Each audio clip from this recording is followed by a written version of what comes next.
Bonjour à tous et bienvenue sur RCF pour ce nouvel épisode des Clés de la liturgie. Votre rendez-vous à l'antenne ou en podcast pour découvrir et comprendre la liturgie catholique. Qui a déjà participé à une célébration catholique aura remarqué que différentes personnes occupent des places particulières, assument des rôles particuliers. Cette semaine, nous nous intéressons à certains acteurs de la liturgie que l'on appelle les clercs, ceux qui forment le clergé, les prêtres, les diacres, les évêques. Et comme chaque semaine, pour répondre à mes questions et pour nous donner quelques éléments de compréhension, avec nous en studio le père Charles-Marie Rigaille. Bonjour mon père. Bonjour Arnaud. Comment allez-vous ? Très bien, merci. Bon, tant mieux. Alors, entrons dans cette question. À quoi sert le clergé ? Une question un petit peu comme des pieds dans le plat. D'où viennent ces mots, pour commencer à comprendre ce sujet, ces mots prêtre, diacre, évêque. Qu'est-ce que ça veut dire ? Quelle est la signification de ces mots ? Alors, pour bien les comprendre, je pense qu'il faut qu'on revienne un peu à l'étymologie. C'est des mots qui sont très anciens, qui étaient parfois même utilisés par d'autres organismes, on va dire, entre guillemets, avant même d'être utilisés par les chrétiens, qui vont les reprendre avec un nouveau sens, bien souvent. Pour prendre l'ordre, je voudrais commencer par les évêques, par exemple. Les évêques, on les voit présents, en tout cas, dès les actes des apôtres. On nomme des chefs de communauté. Qu'est-ce que ça veut dire, évêque ? Alors, ça vient de épiscopos. Un mot bien compliqué que personne n'emploie, mais ça peut vous faire penser peut-être à périscope, épiscope, périscope. Le périscope, vous savez, c'est dans les sous-marins, celui qui, le petit appareil qui permet de regarder autour. Parce que péri, c'est autour en grec, et scope, c'est scruter, regarder. Et l'épiscope, c'est celui qui regarde au-dessus. C'est celui qui veille, qui doit avoir de la hauteur pour regarder ce qui se passe et prendre soin. Voilà, ça c'est l'étymologie. Alors évidemment, ça ne dit pas tout de ce que fait un évêque. Pour le dire en trois mots, on pourrait dire l'évêque a la charge d'une portion du peuple de Dieu qu'il doit enseigner, sanctifier, gouverner comme un serviteur.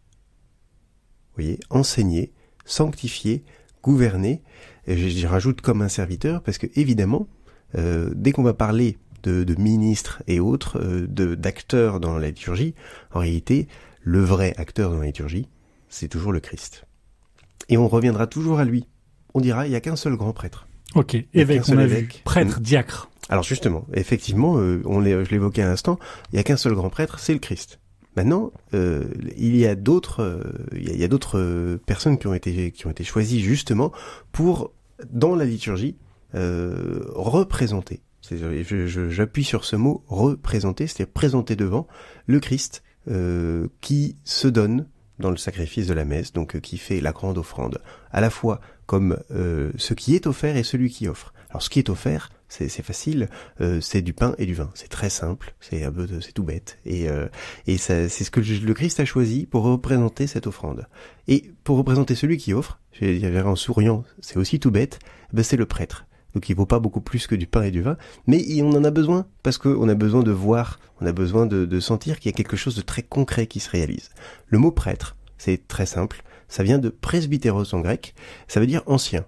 On l'entend dans presbytie par exemple, et parce que au départ les prêtres étaient choisis parmi les plus sages, les plus anciens, et saint Paul dit, quand ils fondent une communauté, choisissez quelques-uns d'anciens parmi vous qui prendront la tête de la communauté. Presbytéros, l'ancien, et le diacre. Alors le diacre, on est toujours dans le grec, excusez-moi, mais le Nouveau Testament est écrit en grec, et donc le diacre, c'est diakonos, et c'est tout simplement le serviteur. Parce que le diacre, aujourd'hui, comme il y a 2000 ans, puisque les diacres, on voit leur institution dans les actes des apôtres, à un moment donné dans les actes des apôtres, on dit, eh bien voilà, les apôtres sont trop occupés, il va falloir leur trouver des aides, et on choisit 7 personnes qui reçoivent le titre de diacre, le nom de diacre, et qui vont être appelés à servir, et qui donc prennent cette charge-là. Et donc ils sont aussi configurés, vous savez comme on dit, un ordinateur est configuré pour pouvoir être en relation opérationnelle, oui. Ils sont configurés au Christ dans sa dimension de serviteur. Merci pour ces précisions d'entrée de jeu, Père Charles-Marie Rigaille. Alors, on voit bien que le clergé, les prêtres, les diacres, les évêques, sont là depuis le début, depuis les premières communautés chrétiennes. depuis les Actes des Apôtres. Mais vous nous disiez dans un autre épisode que la liturgie, c'était une assemblée qui rencontrait Dieu. On pourrait imaginer qu'une assemblée puisse aujourd'hui se retrouver sans prêtre, sans diacre, sans clergé. A-t-elle vraiment besoin du clergé pour prier Dieu ? Non. Je peux vous répondre tout de suite. Évidemment, le clergé n'est pas nécessaire pour prier Dieu. En revanche, il y a des choses, il y a des liturgies qui nécessitent que le peuple de Dieu s'organise. Et donc, par exemple, les sacrements. Et les sacrements disent quelque chose d'extrêmement fort. Et donc, le Seigneur a choisi de ne pas le donner en vrac, mais de l'organiser. Et donc, de donner ces trésors à des personnes qui sont préparées, choisies, pour le représenter à ce moment-là. C'est lui qui parle. Et le clergé est chargé non pas de prendre la meilleure place, la première place ou autre chose, mais effectivement de prendre les mots du Christ pour les donner à ceux qui sont présents. Voilà. Alors, on aura l'occasion d'aller en profondeur là-dedans, oui. Parce qu'on aura des émissions consacrées entièrement au sacrement plus tard. Exactement. Et à ces paroles qui sont dites par les prêtres et à d'autres positionnements, exactement. Donc, ce que vous nous dites, c'est qu'en fait, pour certaines liturgies, le clergé, les prêtres, les diacres, les évêques sont nécessaires, indispensables, mais pas pour toutes. Mais pas pour toutes. Par exemple, la liturgie des heures, ce qu'on appelle communément la liturgie des heures, c'est cet office qui est prié par les moines, par les prêtres, les religieux, les religieuses, et aussi, de plus en plus, par les fidèles, parce qu'ils y trouvent un trésor, et que ce trésor, effectivement, il n'est pas réservé du tout aux religieux. En deux mots, la liturgie des heures, pour ceux qui n'y connaissent rien, c'est la prière du matin de l'Église, constituée de quelques psaumes, d'un morceau de la parole de Dieu. Donc les lots de l'évêque, etc. Exactement, c'est ça. Alors, justement, juste avant de terminer, je voudrais qu'on aborde un sujet, parce que vous nous dites, c'est pas une question, tout à l'heure on me disait, c'est pas une question de puissance, c'est pas une question de supériorité, forcément. On parle beaucoup de cléricalisme. Le pape François parle beaucoup de cléricalisme. Qu'est-ce que c'est que le cléricalisme ? Est-ce que c'est trop de clercs ? Il y en a trop, il en faut moins. Est-ce que c'est trop puissant, trop de place, ils prennent trop de place ? Qu'est-ce que c'est ? Alors, c'est tout ça à la fois, pas dans la quantité, mais c'est une mauvaise compréhension de la mission du clergé.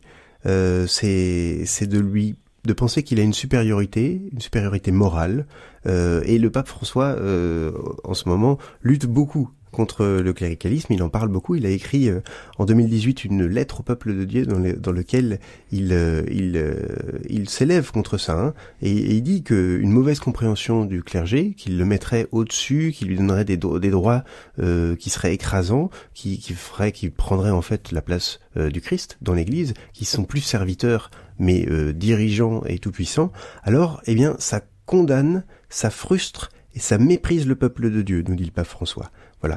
Et il dit que d'ailleurs ça cache souvent de graves problèmes. Et on l'a vu dans l'histoire de l'Église, quand il y a une mauvaise compréhension de la place du prêtre, et ça peut être par le prêtre lui-même, mais ça peut être aussi par les fidèles qui lui donnent une mauvaise place, alors on tombe dans plein de problèmes. Et c'est ça, le cléricalisme. Merci Père Charles-Marie Riga, il est déjà l'heure de nous séparer. Merci beaucoup et puis à la semaine prochaine pour un nouvel épisode. Avec plaisir.